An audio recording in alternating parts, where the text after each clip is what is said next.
If you are about to finance a $56,000 electric vehicle, you are walking straight into the most aggressive wealth destruction event in modern automotive history. The people who truly understand asset protection have stopped playing this game entirely, abandoning depreciating tech liabilities for a very specific class of hyper-reliable internal combustion engines. Today on Macro Motors, we break down exactly why millionaires are buying old Japanese V8s instead of EVs. This is not about nostalgia, it is a ruthless financial calculation based on billion-dollar engineering budgets and thermal management secrets the industry abandoned long ago. We are going to reveal the 4 specific vehicles that financial insiders are quietly hoarding before the broader market catches on. And the 4th vehicle on today's list, an abandoned flagship that has lost nearly 90% of its sticker price while retaining all of its industrial-grade durability, will permanently reframe every assumption you have about what a luxury car should actually cost to own. To move forward, hit like and subscribe for more research-based content on this channel.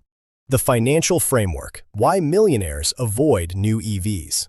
Wealth accumulation runs on one principle: acquire assets that preserve value relative to cost and avoid liabilities that extract value through depreciation, complexity, and recurring expense. A new EV at current pricing fails every dimension of that framework. Average transaction price in 2025 is $56,000. Battery degradation over 10 years reduces range by 20 to 30% permanently. The core functional attribute declines without any accident or misuse. Battery replacement outside the warranty window runs $8,000 to $25,000. EV residual values are declining faster than any previous vehicle category, as newer battery technology renders older packs functionally obsolete before the loan is paid off. The people buying old Japanese V8s are not anti-technology, they are doing arithmetic. And the arithmetic currently favors iron block V8s with documented million-mile longevity records over lithium packs with 15-year functional horizons and replacement costs that approach the vehicle's market value.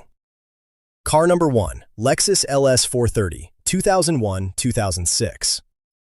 The Lexus LS430 is the most ruthlessly underpriced vehicle in the current used market. When new, it stickered between $55,000 and $68,000. It won J.D. Power's Quality Large Premium Car Award in both 2001 and 2006, the first and last years of its production run, meaning it delivered segment-leading quality at launch and held that standard for 6 consecutive years. Today, clean examples with documented service history are available from $5,000, with average market pricing at $8,000 to $12,000 for well-maintained mid-mileage examples. That is a $55,000 flagship available at the price of a used economy commuter. The engine is the 3UZ-FE, a 4.3-liter naturally aspirated V8 producing 290 horsepower and 320 pound-feet of torque. Third generation of Toyota's UZ engine family, the Lineage Toyota developed with over $1 billion of investment and 1,400 engineers specifically to humiliate BMW and Mercedes at their own game. Aluminum block with iron cylinder liners for thermal stability, dual overhead camshafts with variable valve timing, compression ratio of 10.5 to 1, no turbocharger, no direct injection, no cylinder deactivation. The engine makes its power through displacement and operating margins so conservative that documented examples regularly reach 250,000 miles without internal work, and multiple owners report 300,000 plus miles on factory bottom ends. What separates the 3UZ-FE from other luxury V8s of the same era is a thermal management philosophy Toyota applied across the entire UZ engine family. The compression ratio was deliberately set below the threshold at which combustion chamber temperatures begin accelerating carbon deposit formation on piston crowns and intake valves. Lower deposit formation means the combustion chamber geometry stays closer to factory specification across high mileage, which means power output and combustion efficiency degrade more slowly than on engines tuned for peak output figures. Toyota was not trying to win horsepower comparisons with this engine. They were trying to build a powertrain whose operating characteristics at 200,000 miles would be indistinguishable from its characteristics at 20,000.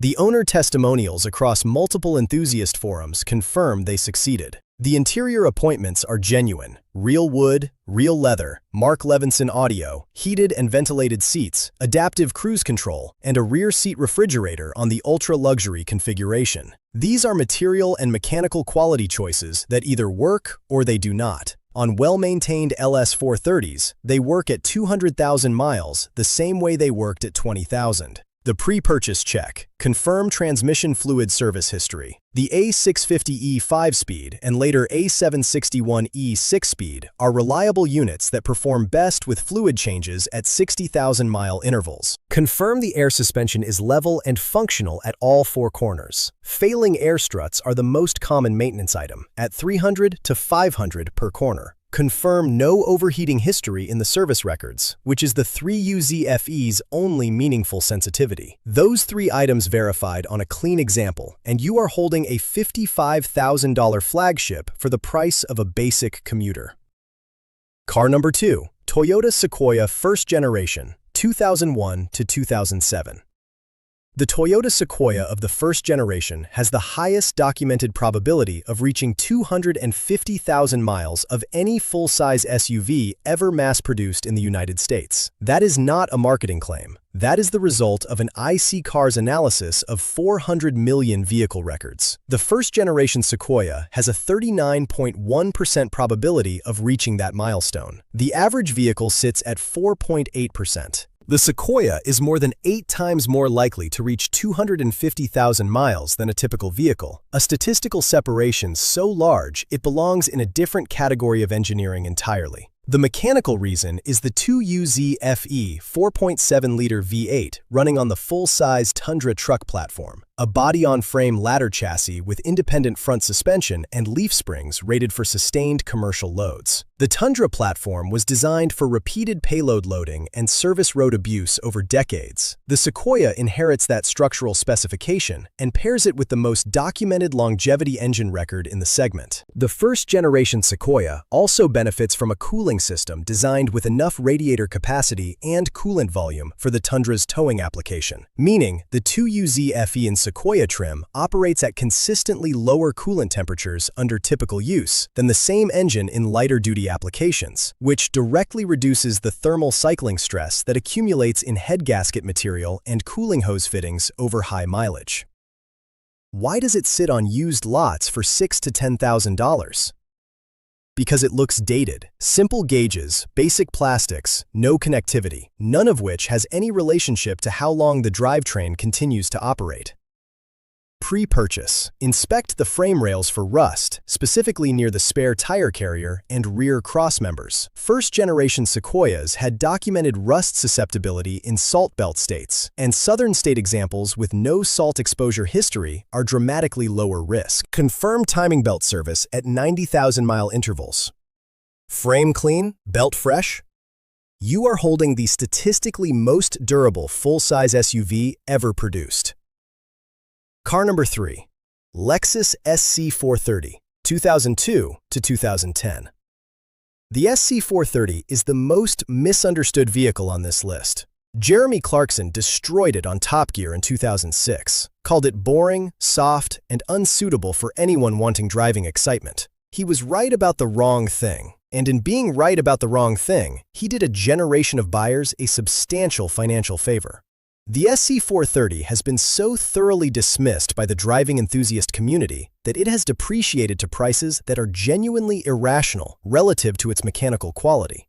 It runs the same 3UZFE V8 found in the LS430, 288 to 300 horsepower, 317 pound-feet of torque, identical thermal management, identical longevity record. The body is a hardtop convertible, a retractable steel roof that transforms the SC430 from coupe to open car in 25 seconds. Real wood, real leather, Mark Levinson audio in premium trims, and the same material quality found in the LS430 sedan. The top seals with the precision of Toyota's wind tunnel engineering, meaning cabin noise at highway speed on high-mileage examples remains genuinely impressive. Clean SC430s are available at $8,000 to $14,000. New sticker, $60,000 to $65,000. That is a 90% capital loss for a vehicle whose drivetrain has the longevity record of a piece of industrial equipment. Pre-purchase. Confirm the retractable roof mechanism completes its full open and close cycle without hesitation, binding, or motor hesitation. Hydraulic actuators can develop slow leaks on high-mileage examples. Full roof hydraulic service runs $800 to $1,200. Roof mechanism functioning correctly and 3UZ FE service history clean? You are buying a V8 Grand Touring convertible with the mechanical credentials of a work truck at a price that makes acquisition essentially risk-free on total cost of ownership. 3 vehicles in, and every one runs a variant of Toyota's UZ engine family, the product of $1 billion of development and 1,400 engineers working toward a single brief: build an engine that outlasts every competitor. The 4th vehicle breaks from that lineage entirely, but its financial position is arguably more extreme because it comes from a manufacturer the market has so completely written off that its pricing has become detached from mechanical reality. That detachment is the entire argument for why you need to know this vehicle's name before this video ends. Car number 4, Infiniti Q45 4th generation, 2002-2006. The Infiniti Q45 of the 4th generation is the most obscure vehicle on this list, and the one with the most asymmetric financial position. Infiniti launched the Q45 in 1989 as a direct competitor to the Lexus LS430. The 4th generation model, 2002 through 2006, was Infiniti's final attempt at the full-size V8 flagship, arriving precisely when Infiniti's marketing had completely failed to justify its price against the established Lexus LS. It sold poorly. Infiniti discontinued it after 2006. The used market, which prices on brand recognition more than mechanical merit, priced it accordingly. Clean 4th generation Q45s are available from $5,000 to $9,000. New sticker, $58,000 to $62,000. The engine is the VK45DE, a 4.5-liter aluminum V8 producing 340 horsepower and 333 pound-feet of torque. Nissan's flagship naturally aspirated V8, engineered to compete with the best European and Japanese V8s of its era. Dual overhead camshafts with variable valve timing on both banks. 60-degree V-angle for a lower center of gravity than typical 90-degree designs. Redline at 6,500 RPM, with a character closer to a European performance engine than a traditional Japanese luxury cruiser. Torque available from below 2,000 RPM. Power curve flat through 5,500, so the engine never feels strained during normal use, and accumulates mechanical stress at a rate that translates to 200,000 miles of documented real-world use on well-maintained examples. The VK45DE's architecture benefits from a specific lubrication system advantage that distinguishes it from competing engines of the same era. The oil pump is sized for the engine's maximum oil demand under sustained high RPM use, meaning in normal road driving at moderate RPM, the lubrication system operates with substantial excess capacity. Bearing surfaces receive more oil film than they require under typical conditions, which means the hydrodynamic film separating metal surfaces is thicker and more stable than on engines where the oil system is sized to minimum adequate specification. Over hundreds of thousands of heat cycles, that consistently thicker bearing oil film translates directly to slower dimensional wear accumulation in the main and rod bearings, the components that define an engine's bottom-end service life.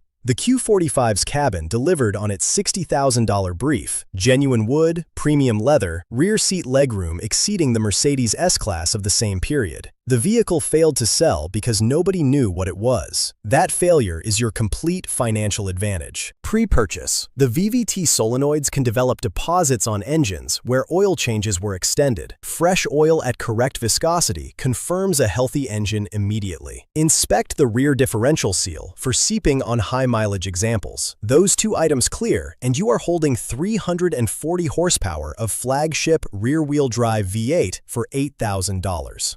The arithmetic. Here is the calculation informed buyers are running. A new EV at $56,000, financed at 7% over 60 months, costs $1,100 per month before insurance. Over 5 years, with 45% average EV depreciation, the owner has spent approximately $66,000 and holds an asset worth $31,000. Net transportation cost, $35,000, not counting charging infrastructure or battery degradation that begins at delivery. An LS430 purchased for $9,000, maintained at $1,200 annually, retains its mechanical value across any reasonable ownership horizon because the drivetrain longevity extends beyond the question. Over 5 years, $15,000 total. The LS430 owner spent $50,000 less for the same function, in a quieter and more refined cabin, in a vehicle whose service life extends decades beyond the EV battery's functional horizon. That is why millionaires are buying old Japanese V8s. The reason wealthy buyers are acquiring these vehicles is not sentiment. It is the same analysis they apply to every allocation decision. Find the asset the market has mispriced, acquire it before the repricing event, and hold it while everyone else pays full price for the liability that replaced it. The LS430, the first-generation Sequoia, the SC430, and the Q45 are all currently in the mispriced window.